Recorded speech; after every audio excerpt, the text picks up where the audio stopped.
Hello and welcome back to Talon 101.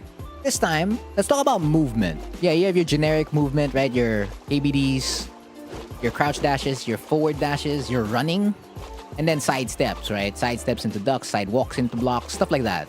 And then side step into like forward dashes, side step into like crouch dashes, all that kind of thing stuff. But like Hwoarang has unique stuff. Like let's say this, RFF, and then you back forward, and then he stays in RFF the entire time. Or how about this? He goes into Backturn, and he says, see you later. Hwoarang has a lot of movement options. So let's start with the basics, of course, right? KBDs, Hwoarang's got that. His backdash is average, at best. He's got a crouch dash, though. And that's the main thing. But before I get ahead of myself with the crouch dash, of course, again, you have the forward dashes. Everything else. Everything any other character can do, Hwoarang can do, for the most part. Yeah? And his sidestep is, I guess, on like below average or like average. Average at best, below average, I guess. I haven't really fully confirmed it, but I know his sidestep's not exactly the greatest. But yeah, going back to crouch dash, right? The one thing, he's like a Mishima. This is essentially the Mishima crouch dash, or as the game wants to point us out, is that it is indeed a shark step. And she's like, Frontier, you're pulling my leg. No, I'm not. Look, the game says it is a shark step. So every time you crouch dash now, you call it shark step, all right? So it's just like I was doing a shark step into lethal skyrocket, LSR. You don't even say JFSR anymore. You know, a shark step into LSR. I was trying to shark step into while standing 4. Or usually we call it CD3, right? So instead of saying CD3 for phalanx, you say SS3 and then confuse other people with the fact that it's supposed to be sidestep 3 or sidestep 4. It's just like, what do you mean SS3? How do you do SS3 in that situation? No. I meant CD3. So, which means if he has a crouch dash, he can do all the instant while standing stuff from a crouch dash. You can do the crouch dash moves, right? Whether that be CD3 or CD4. And you can mix it in with like, and just having the Mishima movement in general, this like already puts you in a different level in terms of like movement. So you can just do basic stuff and get closer to your opponent. It's a very, very safe approach tool. And for mind games as well, like when the opponent's thinking about it, it's just like, they're just shark stepping or crouch dashing in front of my face the entire time. And the fact that you do have a crouch dash means you can add in other options. So you can wave dash into CD4 or F neutral 4. So now you can like do something like this, wherein you get like your 50-50s or even your hell sweep. Most especially if he's active. You can do something like that and the opponent's not going to be able to react towards that. Of course, you can also like just down 3-4 and then that puts you in a really good scenario. You can also cancel the crouch dash into RFF. And speaking of RFF, there's a lot of movement options for right foot forward. So if you forward and then back, you kind of just get this little motion. I call this the stutter step. You can call it the crab walk. Take your pick. But basically, you remain in right foot forward, and your opponent's gonna have to think about pretty much all the options. So if you want your superior jab the entire time, your +2 jab, you can do something like this. And then see like how they're gonna react, and you can still block. Of course, if you're gonna like block a low, you'll have to down back immediately. But you'll block the highs in the mid for the most part. Now, if you do the opposite, forward back, forward then back, Hwoarang's gonna go backwards, right? And of course, you can do multiple combinations of this, like back forward, forward back, and you'll get different results. Now, one of the other things you can do is to cancel RFF with a sidestep left or a sidestep right. And while you're buffering your 4 or your 3, you can dance. L cancel, RFF dance, whichever you prefer. So you can do it in a square, like so. So again, in order to do this, you want to be in left foot forward first or right foot forward at the start, doesn't really matter. But you basically want to do F3+4 or back 3+4, depending on which direction you want to go. And then as soon as you enter right foot forward, you want to cancel it towards with a sidestep left or a sidestep right. And then you'll go back to left foot forward. And then after that, you're just gonna do back 3+4 or FT+4, depending on which direction you want to go. And then, well, you're looping it at that point. So if I wanted to keep going forward in front of my opponent, it's gonna look something like that. It's a little bit weird, but it works. If I want to just keep going backwards, so like let's say you don't have a backdash, then you can like use this as your backdash. Or if you didn't even want to use it as your backdash and you want to like keep the threat of right foot forward options open, then yeah, not a bad idea. Because by doing this cancel, you have RFF moves and LFF moves at the same time. Of course, for as long as you know at which point you are canceling. Because for me, for the most part, every time I'm canceling, I'm thinking about the RFF move all the time. I'm not thinking about LFF moves. Only LFF moves I'm thinking about are like the moves that you can do in right foot forward to begin with. So if we go back to universal stuff, your backdash, your crouch dash, and then you add the RFF stuff on top of it, it looks pretty good when you're able to like mix it together.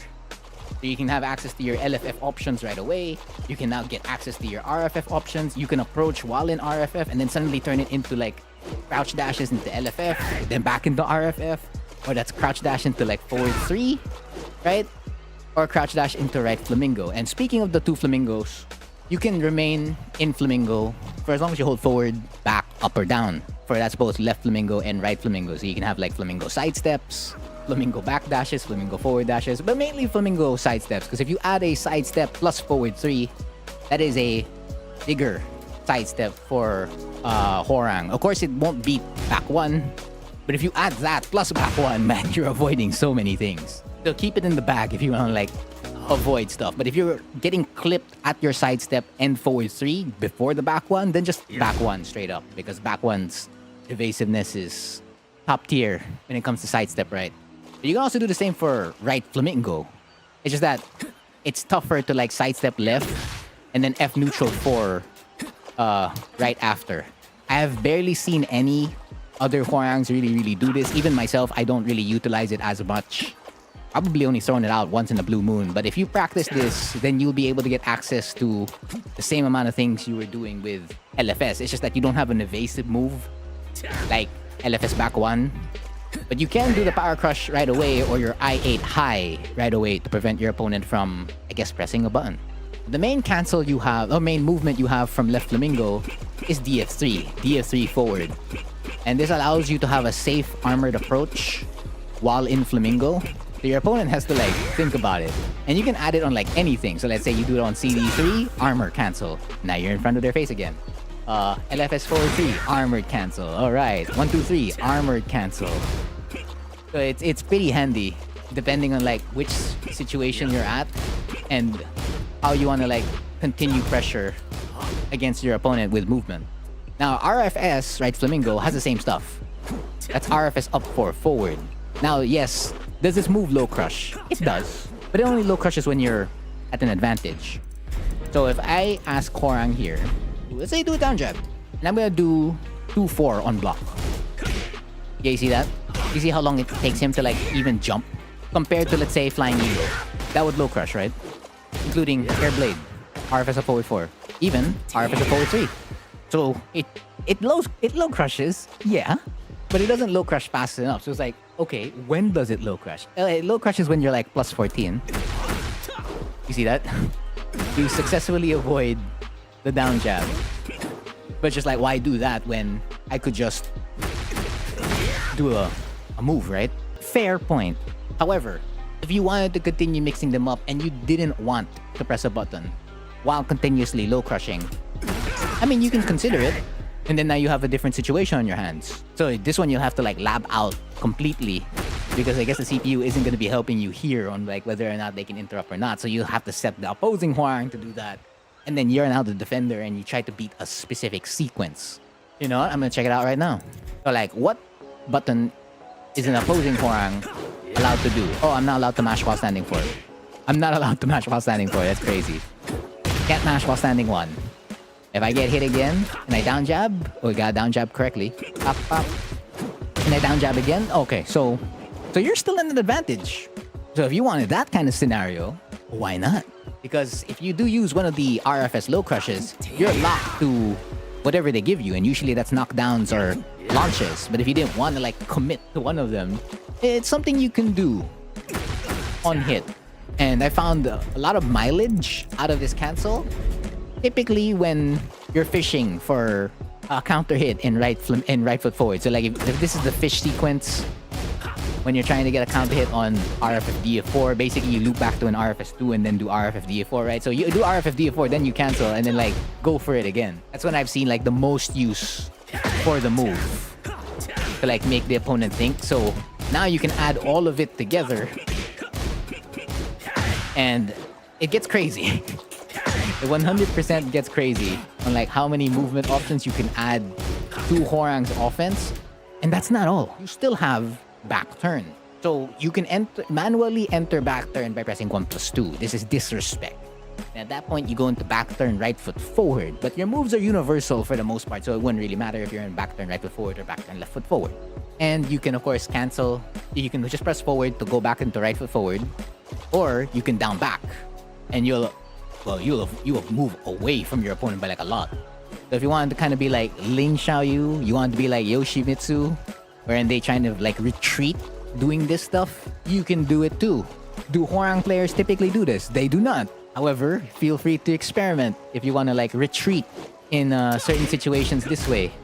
Your opponent will usually be flabbergasted when you do it because it's not something a Hwoarang player typically does. So I'd be really interested if someone develops a playstyle utilizing 1+2 from time to time. Because the main thing a Hwoarang player would utilize is Foxstep.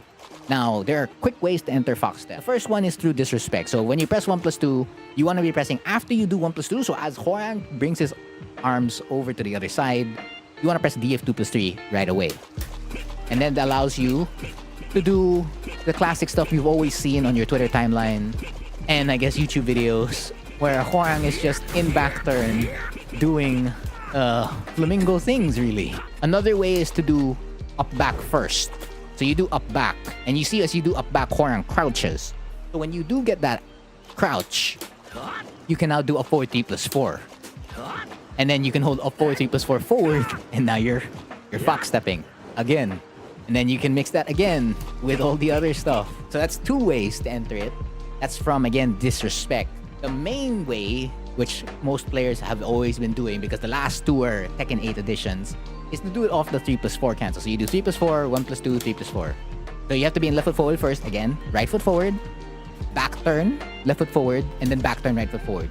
Why do you have to be in back turn, right foot forward? Because you need to get RFF forward 3. RFF forward 3 is going to be your gateway in order to stance switch, or like to fox step for the most part.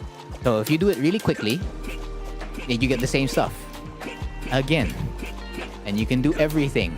Now you can just add movement as well. It doesn't have to go into like back turn Flamingo. So as you can see there, as soon as I went back in RFF, I hopped. So by double tapping back, you get a forward dash in RFF.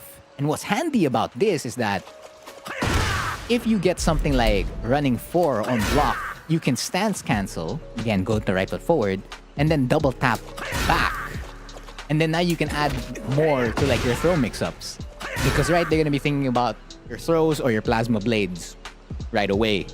So, to add on to the mix-up, you can now hop. And now you can do your command throws, whether that be F1+T or 2+4 back. And you can even like mix it up with the low. You can change up your timings a lot. And even then, as you cancel, you can like, see, you can go retreat backwards again as well. But of course, take care, because if the opponent will challenge you right away, well, you're in a bad spot. So that's hopping forward, right? You can also move forward immediately. So by double tapping forward, Hwoarang will run after you do your fox step. Again, a lot of the fox step guides back in Tekken 7 are very, very relevant to fox step in Tekken 8. The only thing those won't have are the up back, or up forward rather, in back turn for up forward 3+4. And of course, the DF2+3 after disrespect. So my main recommendation for Foxstep guides is from Baska. So I'm going to link that in this video. It is from Tekken 7, but again, everything that you can do there, pretty much do here in Tekken 8. But yeah, as you can see, now you have so many movement options, don't you? And if you decide to add them together, well, things can get pretty hectic at that point. And it's just like, what's the opponent supposed to do for as long as like they allow you to like do whatever you want. So feel free to experiment on all the other movement options you can add on top of the universal options. But generally, if you want to keep it tight-knit, what you want in general is to have the universal option, is the backdash, and of course forward dashes, a crouch dash, the RFF cancel, and then occasionally this DF3 cancel. The RFS up 4 is probably optional, including Backturn, the regular Backturn stuff, is probably optional as well. And Foxstep can be optional. So you don't have to learn them right away. But if you want to do cool Hwoarang things, I guess you may want to learn them right away. So yeah, that's everything I know for Hwoarang's multiple movement options. That's been the lesson for today. I've been Frontier, and thank you for watching.